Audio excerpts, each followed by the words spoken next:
As this rare and deadly disease continues to ravage West Africa, how safe are we? Welcome to Watch Mojo News, the weekly series where we break down news stories that might be on your radar.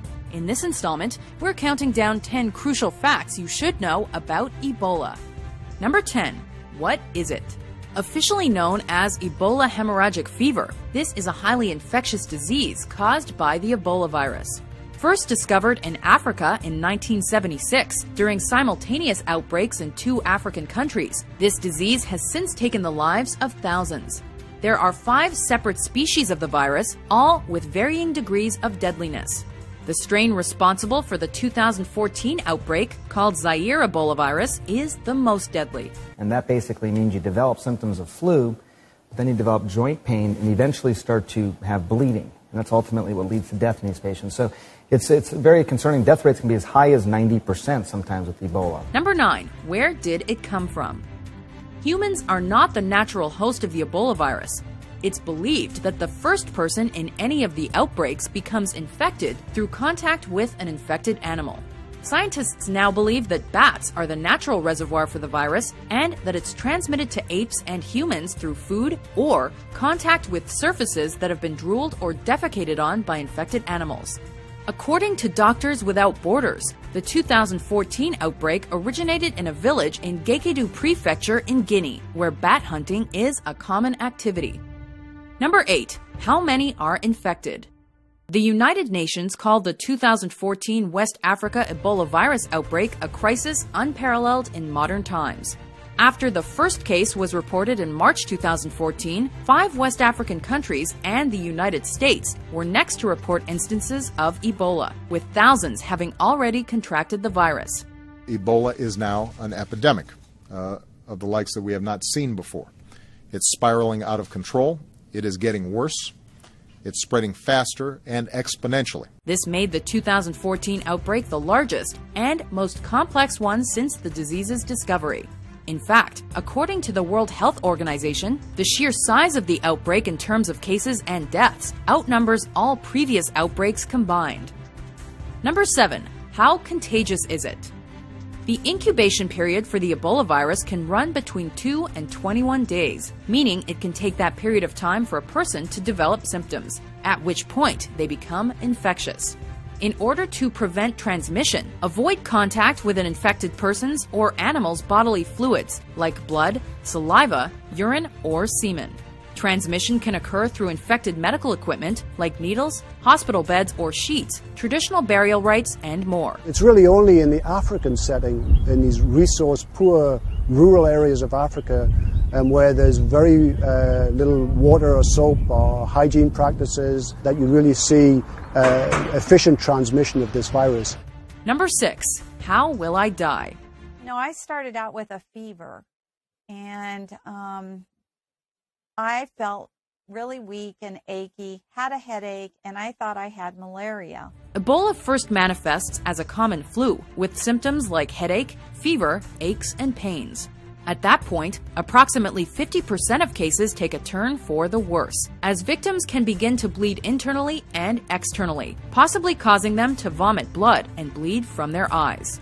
However, death typically occurs when the blood vessels deep in the body begin to leak fluid, thereby causing blood pressure to plummet and triggering heart, kidney, liver, and other organ failure. Number 5. Is there a cure?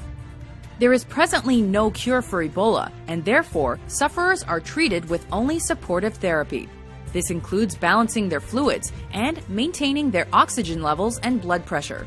Currently, the United States and Canadian governments are in the process of fast-tracking the production of several vaccines, including ZMapp, which has shown promising results in patients with Ebola. It's difficult to produce these particular types of antibody cocktails, and it's not at the level of being able to mass produce. Number 4. How quickly will I die? Once symptoms appear, the course of the illness is very quick.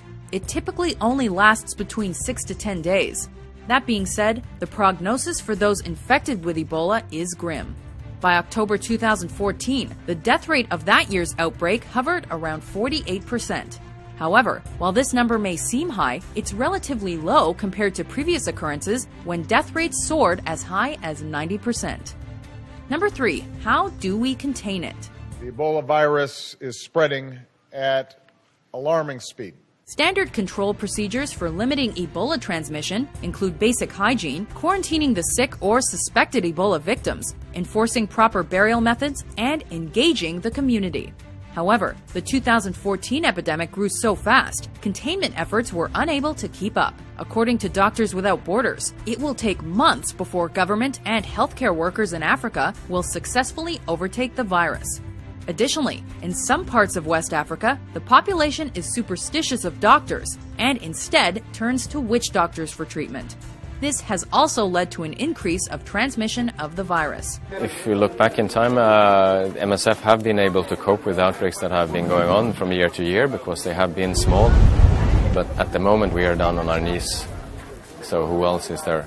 Number 2. Who is contracting it? Amid all the Ebola stories, there are a few notable cases. The first is the death of Sheikh Omar Khan, Sierra Leone's only specialized doctor.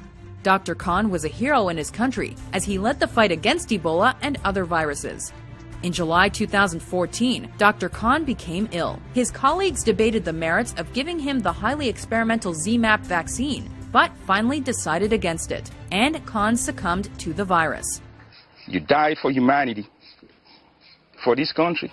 Later that month, 2 American missionaries sick with Ebola were given the experimental vaccine and thankfully made a full recovery.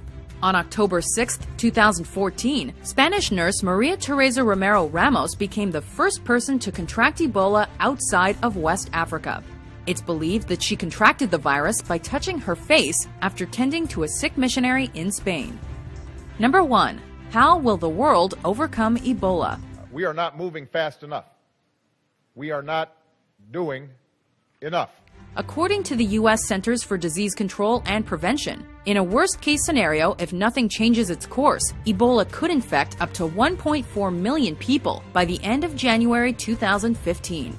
Due to the incubation period, many countries have set up checkpoints at airports to test travelers for symptoms, with certain airlines suspending all flights from affected countries.